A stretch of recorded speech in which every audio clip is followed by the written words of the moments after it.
Hello and welcome to the Dragon Den. I'm King of Dragons 5000 and today I have another action figure review. Today I'll be taking a look at the Bandai exclusive SH Figuarts Dragon Ball Daima King Gomah.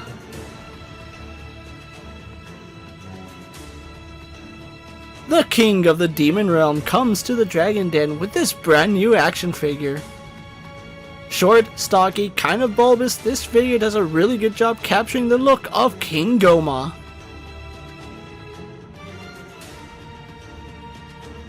King Gomah is gonna come with 2 different head sculpts, 3 different faceplates that fit on the first head, and 2 faces that fit on the second head sculpt. King Gomah is also going to come with several sets of hands for style posing and holding his scepter, as well as a set of folded arms. He will include his demon scepter. We also get an extended power pole for the mini Daima Goku, a power pole with a swooshing effect, and an alternate hand and a spinning effect for the power pole. As we take a closer look at King Gomah, as you would imagine, he joins the Daima cast being a really small figure. Though not as small as Goku or Vegeta, he's still small in stature. The head sculpt done on King Gomah actually looks really good and pretty accurate to the anime. His face is mostly going to be done in white plastic and the paint job on it is very clean. He has a very stoic expression and I really like the paint job on his eyes and his lips. His demon horns do have a really nice curl to them and you can see his ears poking through as well. King Gomah's outfit is going to be done in this really nice red with black colors. We do have a deep cut here with the black, which looks really good contrasting the red. We will have a segmented line separating the red and the black at the bottom of his outfit. King Gomah's arms are going to be very skinny and you can see that his cape does go around his shoulders. His sleeves are just going to be done in red plastic and you can see it goes all the way down to his white gloves. We do have some wrinkled texture at the wrists of his gloves, but for the most part it's just going to be cast in white plastic. His short, stubby little legs are going to be cast in black plastic and they do look good. It goes all the way down to his white boots, which are done very nicely in that same white plastic. And just like with his gloves, we're going to have some wrinkle details here on his boots.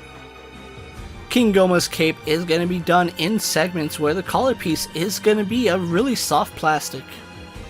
And the rest of his cape is just going to be done in this really rigid plastic. Although it does have its shape, it doesn't really conform to any articulation other than the hinge.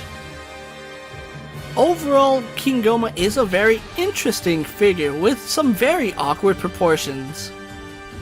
For the most part, he's going to be cast in the colors that you see with the reds, blacks, and whites, and there's very little paint on this figure. But the paint that is applied is still very clean and does a really good job representing what King Gomah looked like in the anime. With the paint and details out of the way, let's compare King Gomah to our usual suspects.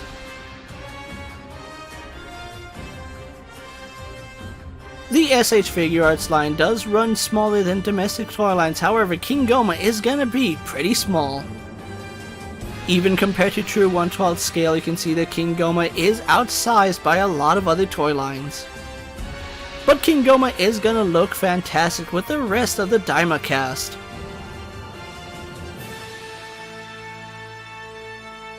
King Gomah will have a ball hinge in the head and a hinge in the neck. Ball socket butterfly joints and ball sockets in his shoulders. His arms hinge out to the side and do a full 360. A swivel in the bicep and a single bend in his elbow. He has a ball hinge in the wrist. His legs will hinge down, kick forward, go back, out to the side, and have a thigh swivel. He has a single bend in the knee, Finally, he has a ball hinge in the ankle and a toe hinge.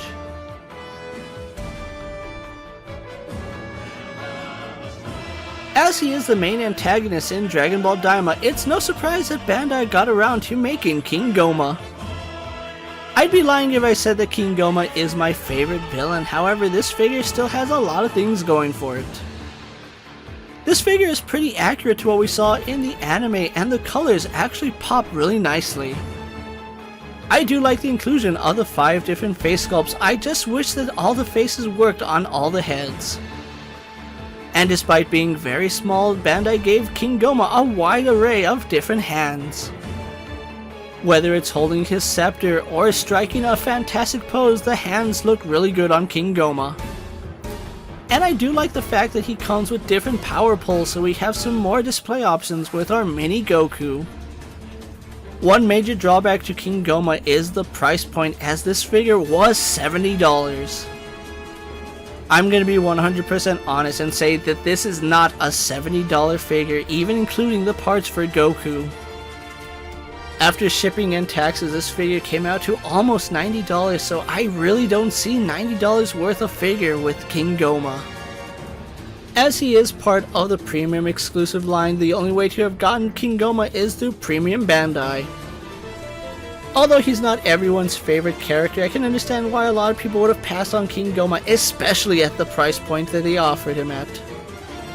If you're a fan of Daima or even a completionist, you're going to want to have King Gomah in your collection, but you will have to swallow that almost $90 price tag.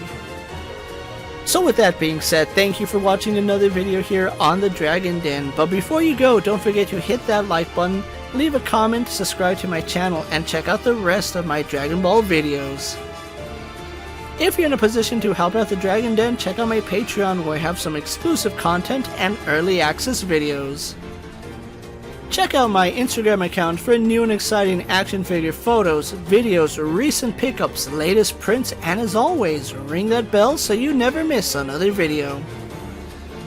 And until next time, my loyal Dragonites coming from the Dragon Den, I'm KingofDragons 5000 reminding you to redesign, rebuild, and reclaim.